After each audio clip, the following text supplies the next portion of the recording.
तो हेलो दोस्तों, स्वागत है आपका हमारे इस चैनल में। आज हम लोग एंटीबायोटिक्स के बारे में जानकारी प्राप्त करेंगे। यदि आप किसी भी मेडिकल फील्ड से हैं या भी किसी भी मेडिकल से रिलेटेड पढ़ाई कर रहे हैं, चाहे वो डी फार्म हो या बी फार्म हो, या कि आप किसी भी मेडिकल क्षेत्र की जानकारी प्राप्त करना चाहते हैं, तो यह वीडियो आपके लिए बहुत ही उपयोगी होने वाली है। क्योंकि आज इसमें हम लोग एंटीबायोटिक्स के प्रकारों का वर्णन करने वाले हैं। आज हम लोग एंटीबायोटिक्स के बारे में जानेंगे, कौन-कौन से एंटीबायोटिक्स होते हैं, किनकी क्या श्रेणी है, कौन-कौन से एंटीबायोटिक्स आती हैं तथा किनका क्या उपयोग है और उन एंटीबायोटिक्स को आप कहाँ उपयोग कर सकते हैं तथा उससे क्या प्रतिकूल प्रभाव हम लोगों को देखने के लिए मिल सकते हैं, इसकी हम लोग जानकारी प्राप्त करेंगे। तो शुरू करते हैं हम लोग। एंटीबायोटिक्स आप देख सकते हैं कि एंटीबायोटिक्स की यहाँ पर मुख्य श्रेणियाँ दी गई हुई हैं। सबसे पहले हम लोग बात करते हैं अमीनोग्लाइकोसाइड्स की। तो अमीनोग्लाइकोसाइड्स उस प्रकार के एंटीबायोटिक्स हैं जो कि एंटीबैक्टीरियल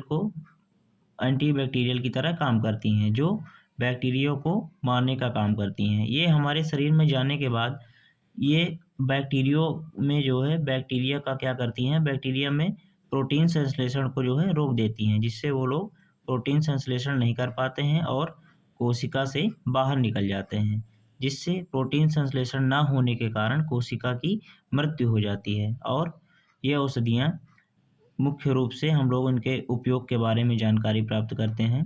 इनका उपयोग हम लोग gram negative infection, septicaemia, UTI, urinary tract infection में इसका हम लोग उपयोग करते हैं तथा कहीं-कहीं हम लोग ट्यूबरकुलोसिस इन्फेक्शन, क्षय रोग में भी इसका उपयोग करते हैं।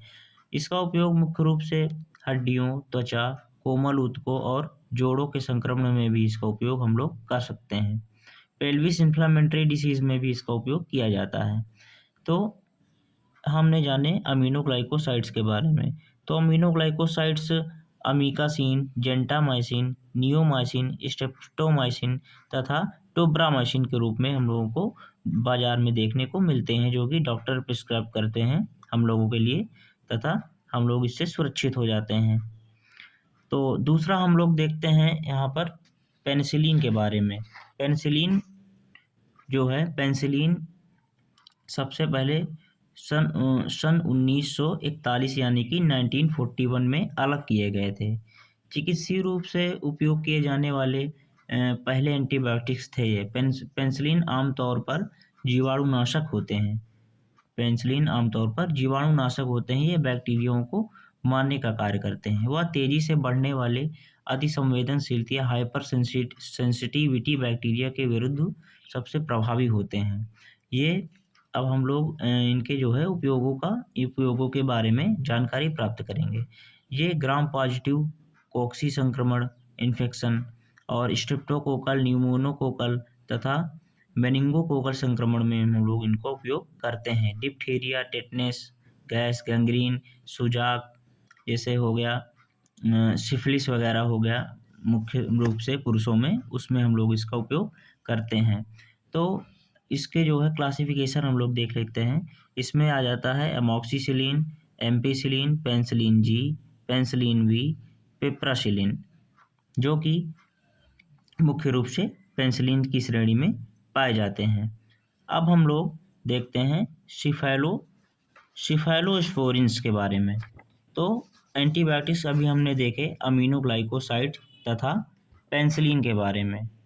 अब हम लोग बात करने वाले हैं सिफालोस्पोरिन्स के बारे में। तो मुख्य रूप से आप देख सकते हैं सिफालोस्पोरिन भी हम लोगों का मुख्य रूप से पेनिसिलिन की तरह ही कार्य करता है।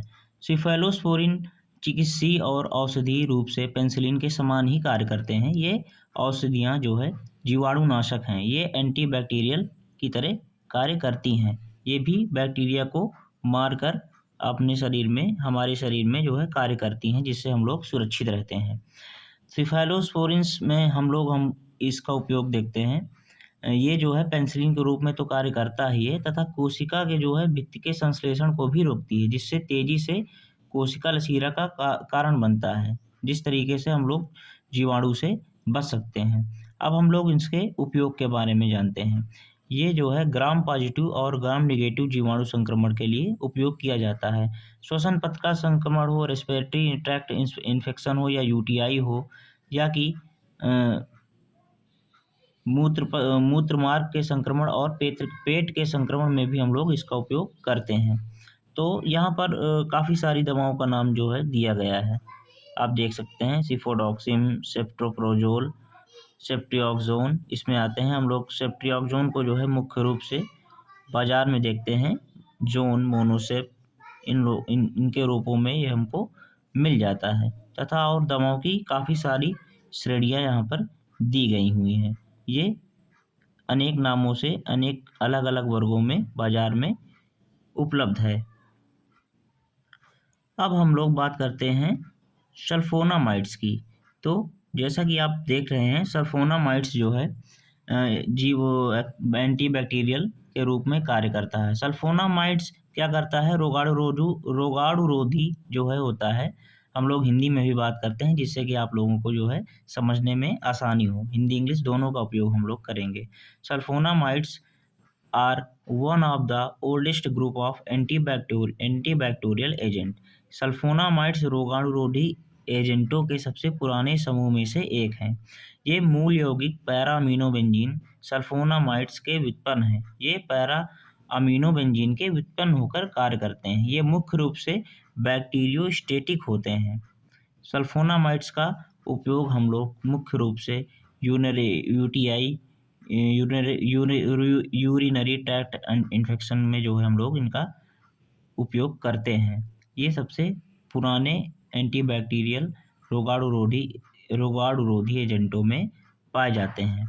इनकी हम लोग एंटीबायोटिक्स का नाम देख लेते हैं। सल्फामेथोक्साजोल जो कि काफ़ी ज़्यादा प्रचलित है, सल्फाडियाजाइन, सल्फाफास्फाजाइन, सल्फोमेथाजोल, ट्राइमेथ्रोपिन एंड सल्फामेथोक्साजोल, ये कॉम्बिनेशन जो है काफ़ी मुख्य रूप से आप लोग बाजार में देख सकते हैं। आगे हम लोग बात करते हैं टेट्रासाइक्लिन्स के बारे में। तो टेट्रासाइक्लिन्स जो है कई अमीबा सहित कई ग्राम पॉजिटिव और ग्राम नेगेटिव बैक्टीरिया के विरुद्ध सक्रिय होकर कार्य करता है। ये जो है राइबोसोम से जुड़कर हस्तक्षेप करके जीवाणु को प्रोटीन संश्लेषण होने से रोकता है। इसका उपयोग हम लोग मुख्य रूप से बैक्टीरिया को मारने के लिए करते हैं। इसके प्रकार आप लोग देख लीजिए। इसमें हम लोग मुख्य रूप से देखते हैं डिमिक्लोसाइक्लिन और डॉक्सीसाइक्लिन, मिनोसाइक्लिन, टेट्रासाइक्लिन। हम लोग टेट्रासाइक्लिन के बारे में जानकारी प्राप्त कर चुके हैं। आगे हम लोग बात करते हैं फ्लोरोक्विनोलोन्स के बारे में। तो हम लोग फ्लोरोक्विनोलोन्स की तरफ आगे बढ़ते हैं। फ्लोरोक्विनोलोन्स ऐसी दवाएं होती हैं जो कि एक व्यापक स्पेक्ट्रम एंटीबायोटिक दवाओं के एक वर्ग है, जो विभिन्न प्रकार के जीवाणु संक्रमणों के इलाज के लिए उपयोग किया जाता है। जैसे कि श्वसन और मूत्र पथ के संक्रमण, यूटीआई में हो गया, फीमेल हो गया, मेल हो गया, उसके रेस्पिरेटरी में कोई दिक्कत है, या कि यूटीआई में है, मनुष्य के कोई दिक्कत है। ये दवाएं बैक्टीरिया के डीएनए में हस्तक्षेप करके काम करती हैं, जिससे उनकी मृत्यु हो जाती है। इस दवाओं को मुख्यतः मुंह से लिया जाता है या आईवी रूट से हम लोग दे सकते हैं। तो इसमें जो है हम लोग आँख में भी इसका काफ़ी उपयोग करते हैं। आप लोगों ने देखा होगा सिप्रोफ्लॉक्सासिन की जो है आई ड्रॉप्स वगैरह हम लोगों को बाज़ार में देखने को मिलती हैं। तो इस दवाओं में सिप्रोफ्लॉक्सासिन, जेमियोफ्लॉक्सासिन, लियोफ्लॉक्सासिन, मॉक्सीफ्लॉक्सासिन, नॉरफ्लॉक्सासिन और ओफ्लॉक्सासिन हम लोगों को देखने को बाज़ार में मिल जाते हैं, जो कि डॉक्टर के द्वारा हम लोगों को प्रिस्क्राइब किए जाते हैं। आगे अब हम लोग जानते हैं एंटी माइकोबैक्टीरियल्स के बारे में। तो एंटी माइकोबैक्टीरियल्स को हम लोग रोगाणुरोधी एजेंटों के बारे में भी जानते हैं। ये ऐसे रसायनीय पदार्थ होते हैं जो सूक्ष्म जीवों जैसे बैक्टीरिया, फफूंद या वायरस को मारने का काम करते हैं तथा उनके विकास को रोकते हैं। इसमें हम लोग देखते हैं एंटी ट्यूबरकुलोसिस आते हैं, जो कि टीबी में काम देते हैं, टीबी में काफ़ी जो है मनुष्यों को मदद करते हैं, जो कि डॉक्टर हम लोगों को प्रिस्क्राइब करते हैं। और क्लोफामिजाइन, थालिडोमाइड जो है लेप्रोस्टैटिक्स के अंतर्गत हम लोगों को देखने को मिलते हैं। अब हम लोग बात करते हैं आगे मैक्रोलाइड्स के बारे में। तो मैक्रोलाइड्स के बारे में हम लोग अब बात करते हैं।